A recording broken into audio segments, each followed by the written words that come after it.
Jean Tardy, bonsoir. Bonsoir, Jean-François. Vraiment content de vous retrouver avec nous ce soir pour une chronique qui est importante. Une chronique sur laquelle on a déjà brièvement parlé il y a quelques semaines, mais vous avez étudié le document de 288 pages du gouvernement sur la laïcité de l'État. Et juste avant de plonger dans le vif du sujet, je vous invite à regarder la vidéo que nous commenterons par la suite avec le document. Moi, de voir du monde à genoux, dans la rue, à faire des prières, je pense qu'il faut se poser la question. Je veux aujourd'hui envoyer un message très clair aux islamistes. Les valeurs fondamentales qu'on a au Québec, comme la laïcité, bien, on va se battre. C'était en décembre dernier. Aujourd'hui, Jean-François Roberge fait cette annonce. La multiplication des prières de rue est un enjeu sérieux et sensible au Québec. Cet automne, nous allons donc déposer un projet de loi pour renforcer la laïcité au Québec, notamment en interdisant les prières de rue. Est-ce que c'est le cheval de bataille du Parti québécois à la rentrée parlementaire? Nous avons déjà dans l'équipe notre idée sur les prières de rue, par exemple. Ouais. Ça doit être interdit, mais de quelle façon? Nous, notre position est claire. On est en faveur d'une interdiction des prières de rue. Pas obligé d'attendre que la situation soit à un niveau difficile à gérer pour se poser des questions, puis agir de manière à favoriser la paix sociale. On n'apporte pas ça comme une préoccupation en groupe parce que c'est des événements tellement isolés que ça n'influence pas la vie en général de nos communautés chrétiennes. Pour le Conseil national des musulmans canadiens, cette volonté d'interdiction vise en réalité qu'une seule religion. Il n'y a jamais eu de problème avec des personnes qui prient en public. La raison pourquoi ça arrive maintenant, c'est franchement parce que les musulmans se font instrumentaliser. Des prières en pleine rue au centre-ville de Montréal ou encore des processions enracinées dans les traditions québécoises. Ces pratiques religieuses ont leur place sur la voie publique, croit fermement l'archevêque de Montréal. Monseigneur Lépine soutient que l'intention du gouvernement caquiste de les interdire dans les lieux publics contrevient aux chartes des droits et libertés québécoises et canadiennes. La Cour suprême a bien dit que le droit à la religion n'est pas seulement un droit de prier, de pratiquer une religion, mais également de le faire en public. La communauté musulmane se dit la cible première du projet de loi à venir. On voit qu'on est un peu ciblé par ce gouvernement. Ils ont le droit de faire la prière, ça ne dérange personne. Le ministre de l'Immigration, de la Francisation et de l'Intégration, Jean-François Roberge, n'a pas voulu commenter la lettre de Monseigneur Lépine aujourd'hui. Son gouvernement privilégie une approche plus stricte que celle du rapport sur la laïcité publié la semaine dernière et qui recommande de confier la question aux municipalités.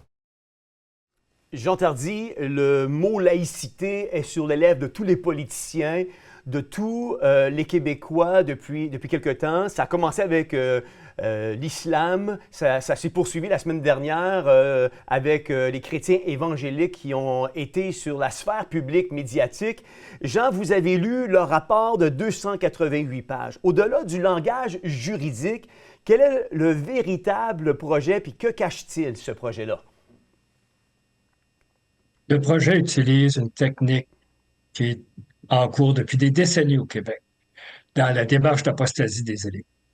Il s'agit de définir quelque chose qu'on appelle une religion et de le cibler très précisément en l'associant ou à la croyance en une divinité, et là de définir et de faire la promotion de ce qui est aussi une religion. Un paganisme, un néopaganisme qui est anti-chrétien et anti-religieux comme religion de remplacement. Tout le discours, tout le document que j'ai lu, c'est la trame de fond. On est contre les religions. La religion, c'est bon pour aller faire ça dans son petit coin, mais toutes les autres idéologies sont non religieuses et donc le gouvernement se permet de le faire. Et là, oui, vous avez vu comment est-ce aussi qu'on instrumentalise, c'est vrai. Ils instrumentalisent l'islam, mais dans une démarche qui va être essentiellement anti-religieuse, donc qui vise des gens qui sont escamotés de tous ces discours-là. Les chrétiens, les disciples du Christ, qui se réunissent tous les dimanches au Québec. Il n'existe plus ces gens-là. Alors là, l'islam dérange, mais essentiellement, c'est un discours anti-chrétien qui est au fond de ça aussi. Oui, tout à fait, Jean. Alors, faites la comparaison ici. Tu as les religions. On définit ça, les religions, comme quelque chose d'associé au monothéisme. C'est une définition fausse. Le bouddhisme, il n'y a pas de religion. Le confucianisme, qui était la religion essentiellement civique de la Chine, c'était une philosophie. On les trouve partout. Et là, ce qu'on veut mettre en place ici, c'est l'endoctrinement dans une démarche de rejet de la foi. Oui, tout à fait. Jean, vous parlez d'un système religieux païen radicalement antichrétien. Comment ce rapport le confirme-t-il? En le lisant, c'est une référence après l'autre, constamment. Le trame de fond ici, là, c'est la grande démarche des élites du Québec de rejet de la foi pour aller vers une laïcité qui est lumineuse et qui est supérieure, lumineuse et qui va chapeauter toutes les petites religions. Chaque personne peut avoir la divinité de son choix, mais tout doit être fait à l'intérieur de la démarche laïque. Je vais juste lire un paragraphe, si tu veux, de la conclusion du rapport, qui résume bien la pensée ici. Oui, allez-y, Jean.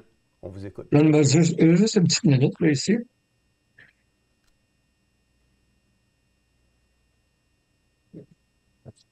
Un des paragraphes. Délaisser la démarche de laïcité serait trahir notre identité. Notre identité. De qui il parle? Notre identité, nos valeurs, abandonner l'idéal universaliste du Québec, engagé depuis nombre d'années sur la voie de l'affranchissement, de conception de la vie, désuète et souvent déshumanisante et indigne. Ben, c'est nous autres, ça. C'est de nous autres qui parlent, là. Ouais. Quand on se réunit là, les dimanches là, pour faire les louanges de Dieu, là, pour les auteurs de ce rapport-là, pour le gouvernement, pour les élites, pour les professeurs d'université, ce sont des conceptions désuètes. Oui. Moi, quand on me parle de même, là, j'aime pas ça. Non, c'est utiliser un Je pense pas que les conceptions de la vie d'un chrétien sont plus désuètes que celles d'un autre. Absolument pas, absolument pas. Mais aujourd'hui, le bien est rendu mal, le mal est rendu bien. On appelle l'extrême gauche, j'aime pas y mettre des identifications. Mais l'extrême gauche, on les appelle maintenant le côté progressisme. Et la droite, on les appelle l'extrême droite. Et encore plus loin, si on va être encore plus virulent, on va appeler ça extrême droite religieuse. Donc, on est en train de changer les repères de notre société, puis on utilise une nouvelle religion d'État, le laïcisme, pour pouvoir remplacer le christianisme d'autrefois. Jean, le sondage montre quelque chose d'intéressant. Le sondage montre que 83 % veulent bannir toute pression religieuse dans les écoles. Selon vous, est-ce que c'est un signe de neutralité ou de rejet total du christianisme? C'est un rejet du christianisme, des autres religions aussi, mais du christianisme, au nom d'un endoctrinement généralisé, mais généralisé de l'État, qui vise tous les enfants. Endoctrinement dans une idéologie qu'on dit laïcisme, mais la trame de ça, l'idéologie de l'affranchissement de la foi. Ouais. Tu quittes la foi, tu fais partie de la laïcité, c'est vraiment un discours de type religieux. On parle de principes absolus, de valeurs transcendantes, de choses qui doivent être adoptées par tout le monde, qui sont la nature humaine ou quoi que ce soit. Tout ça, c'est du discours de type religieux qui vise un contrôle. Ouais. C'est un des aspects, ça, du rapport. Oui, mais en parlant des aspects, Jean, quelles sont, selon vous, dans le rapport, les recommandations les plus préoccupantes pour l'avenir du christianisme au Québec? La chose la plus importante pour les chrétiens qui nous écoutent, là, c'est une démarche, une volonté de prise de contrôle totale de l'idéologie visant tous les enfants à partir de l'âge de 5 ans. La démarche de laïcisation là, exclut, élimine les croyances des parents comme facteur important dans le développement de l'enfant. C'est l'État qui prend en charge et qui décide. Et qui décide dans l'esprit de cette démarche de rejet de la foi, de rejet de la religion, de rejet des valeurs traditionnelles de la famille. C'est vraiment frappant. La première référence qui est citée, c'est la référence du rapport parent. Il est vraiment fait état là, que le rôle de l'école est de soutenir les croyances du milieu parental, de la famille. Ça, c'est en quoi? 1960. Ouais. Puis des autres références qui suivent, chaque référence élimine de plus en plus le rôle des parents jusqu'à être totalement occulté. Ouais. Là, l'État vous dit, là, à partir de 5 ans, c'est nous autres qui décident ce que vous allez croire. Puis vos croyances, si c'est des croyances chrétiennes, là, elles sont désuètes et déshumanisantes. Wow. Pas seulement ça, c'est associé. Alors là, les parents doivent s'inquiéter. Puis ça, c'est l'avenir aussi. Ces croyances-là sont associées à une idéologie particulière, le progressisme. Ce qui est étonnant dans le progressisme, c'est qu'il n'y a pas d'enfant. L'enfant, en fait, n'existe pas. Il est une personne qui a la liberté de ses choix et donc qui peut recevoir l'endoctrinement de l'État à partir de 5 ans. Ouais. Il y a une différence entre 5 ans et 25. Ouais. Les autres, on a eu des enfants. Il y a On 20 le ans de sait. différence. Un enfant de 5 ans, c'est pas pareil comme un enfant de 25. Absolument. Et puis, il y a une période de transition là, où la famille devrait être le pôle principal là, Tout à fait. de la croissance de l'enfant. C'est comme une continuation de la grossesse, essentiellement, la famille, jusqu'à l'âge adulte. Absolument. Mais pour l'État, c'est plus le cas. L'enfant est une personne. On va l'aider à l'affranchir des croyances désuètes de ses parents. Puis je le répète, Jean-François, c'est nous autres qui parlent là. Oui, vous avez raison. Ils veulent y affranchir vos enfants de l'influence de l'influence désuète de vos croyances chrétiennes et chrétiennes. Exactement. Jean, le rapport recommande de mettre fin aux subventions et avantages fiscaux des organismes religieux notamment. Est-ce un assèchement, selon vous, planifié des églises chrétiennes et pourquoi? Là, je veux dire des choses qui ne seront peut-être pas populaires pour des organismes qui reçoivent encore des subventions. Personnellement, je suis d'accord avec ça. Il y a plusieurs recommandations de ce rapport-là pour lesquelles les chrétiens, en partant, devraient les approuver et les encourager. Ça, c'en est une. Le Christ a dit « Rendez à César ce qui est à César et à Dieu ce qui est à Dieu ». Puis quand il l'a dit, là, ben César, c'est une divinité de régime païen, d'une religion civique païenne. Ouais. Et à mon avis, ça va être dur, mais la fin du financement signifie la fin d'un état de dépendance malsaine envers une entité idéologique qui officiellement, directement, se déclare comme étant non chrétienne et rejetant la foi chrétienne. Alors, on devient dépendant de cette entité-là pour son existence, tout ça. C'est malsain. Alors, à la fin, je suis personnellement, je ne sais pas pour les autres, d'accord qu'il devrait y avoir une coupure radicale, totale, entre les institutions qui témoignent de la vie chrétienne et les discours d'une religion païenne, anti-chrétienne. Ça, c'est mon opinion. C'est selon moi une opinion qui mérite le temps qu'on puisse s'y arrêter et y réfléchir davantage, Jean Tardy. Jean, vous écrivez que le Québec, puis je vais citer votre terme parce que je trouve que c'est un terme qui est excellent.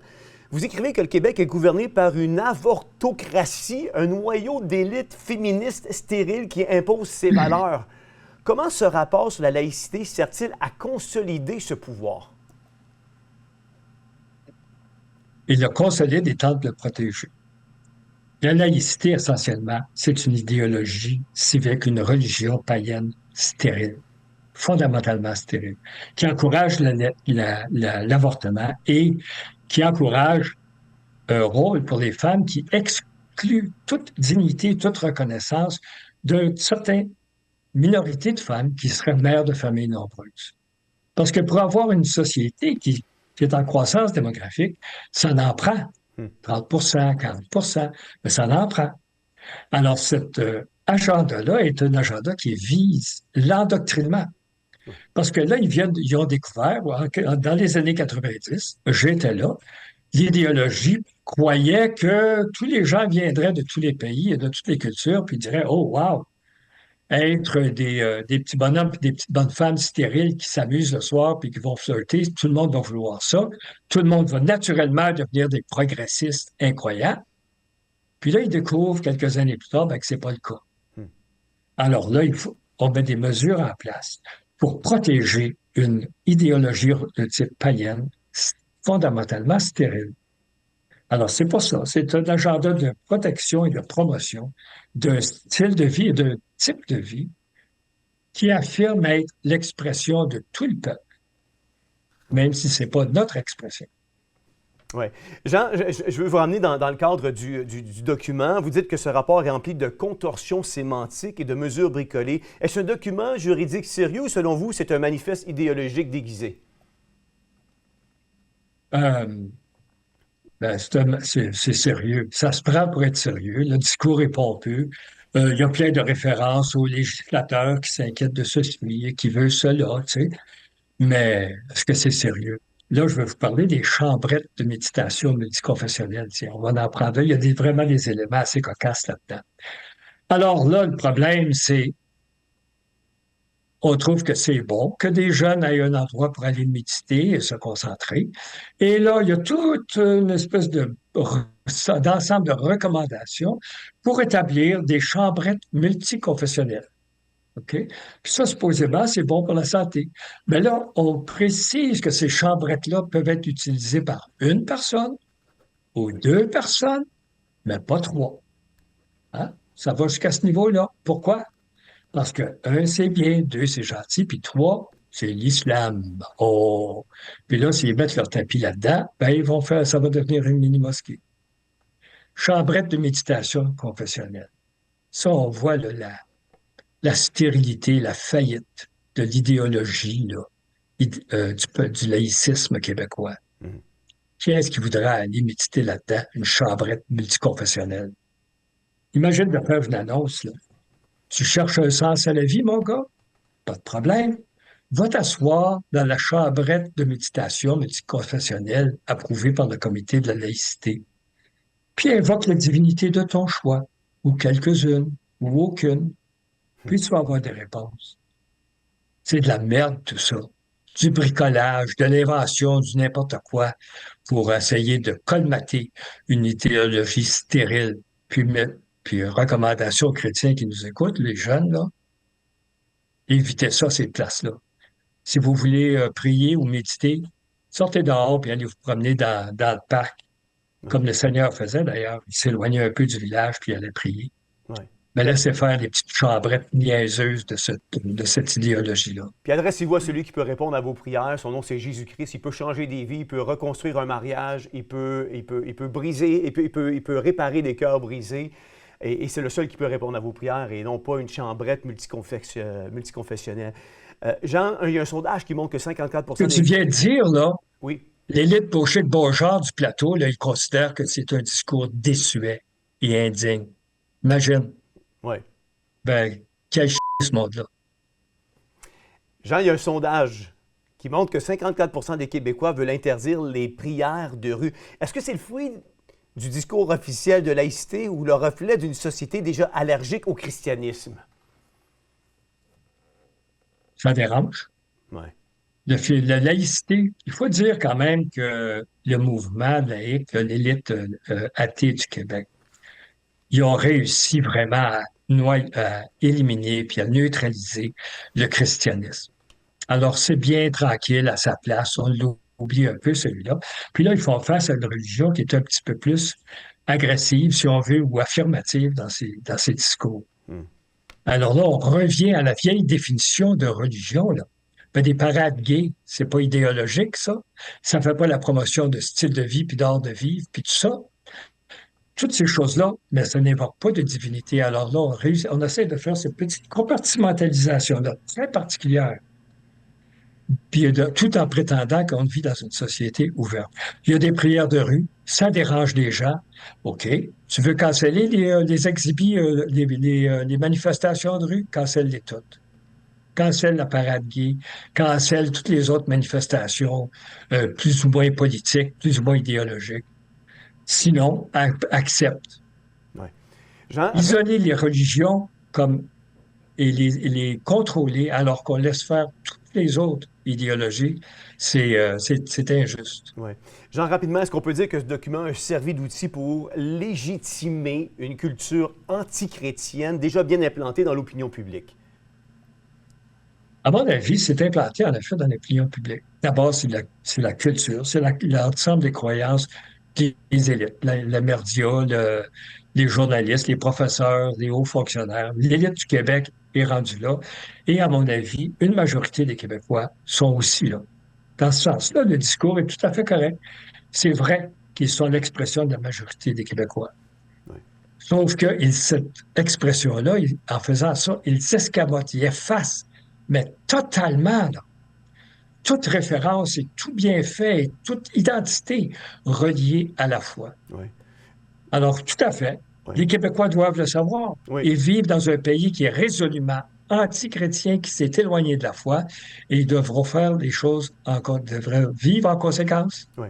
Oui. C'est tout. Oui. Il faut le reconnaître. Jean. Les premiers chrétiens vivaient là-dedans aussi. Oui. Jean, ma dernière question pour vous en terminant cette entrevue. Selon vous, quelles seront les conséquences concrètes pour les familles chrétiennes, les églises et les organismes de foi si ces recommandations étaient adoptées et appliquées? Je veux dire, j'attire votre attention sur le fait que si ces 50 recommandations-là étaient adoptées dans son entièreté, le Canada deviendrait beaucoup plus communiste que la Chine. Plus totalitaire. Serait plus totalitaire, savoir plus que la Chine, je ne sais pas. Mais ce que les chrétiens doivent savoir d'abord, c'est qu'on est à peu près 1 million, 1,3 million ou 100 000 au moins. Alors, c'est pas rien. Et ils doivent savoir, comprendre qu'ils vont vivre dans un pays, dans un État qui est résolument païen. Et donc, il faut prendre des mesures en conséquence. La première chose, ça va être commencer à se préparer à envoyer nos enfants dans l'école privée, dans des écoles privées qui ne seront pas subventionnées. Expliquer aux jeunes puis aux enfants dans les églises, dans les centres de prière, qu'ils vivent eux aussi comme chrétiens ailleurs. Les chrétiens doivent commencer à s'identifier comme une minorité dans un pays qui n'est pas chrétien. Sur ce plan-là, les chrétiens devraient être les premiers à demander qu'on enlève les symboles religieux des édifices de l'État. Et ça, c'est la première chose. Les enfants. La subvention, en effet. Et là, ça, c'est une arme à deux tranchants pour le gouvernement. La raison pour laquelle ils maintiennent des bénéfices fiscaux, c'est pour garder le contrôle sur des organisations et les maintenir dans un état de dépendance. Mais je m'attends, moi, à ce que l'emphase des chrétiens soit sur le bien-être de leur communauté et qu'ils devront mettre leur charité, si on veut, davantage axée vers le soutien de la communauté chrétienne. Et ça, il faut commencer à y penser, il faut commencer à le voir. À part de ça, bien, c'est une question de faire des alliances, comme là, avec les musulmans, leur disant, oui, on est d'accord que vous pouvez prier dans la rue, puis nous autres aussi, puis on devrait tous être capables de faire la célébration de nos croyances, qu'elles soient religieuses ou non. Également, pareil. Un sikh peut se promener avec un poignard dans un building, puis les chrétiens n'ont pas le droit d'avoir un canif, ça devrait être éliminé. En fait, les chrétiens ne peuvent même pas avoir une Bible. Ni une Bible, ni puis pas un canif non plus. Hein? Ouais. Alors là, nous autres, on devrait demander plus vis-à-vis de la laïcisation des espaces publics. Là, il y a une façade d'église devant l'UQAM, là. Hein? Qu'est-ce que ça fait là, cette affaire-là? Une façade d'église devant un building où tout le monde a rejeté la foi totalement. Jetez ça à terre. Les gens doivent savoir que quand tu rentres à l'UQAM, tu t'en vas pas à la messe, là. Ça doit être archi clair. Oui. Jean Tardy, merci beaucoup d'avoir été avec nous ce soir pour échanger sur la lecture de ce document-là que vous avez fait et les points que vous avez relatés. Merci beaucoup. Vous savez, l'analyse de Jean Tardy révèle une laïcité qui, souvent couvert de neutralité, vise en réalité à marginaliser le christianisme. Un constat troublant qui interpelle directement notre foi et notre héritage collectif.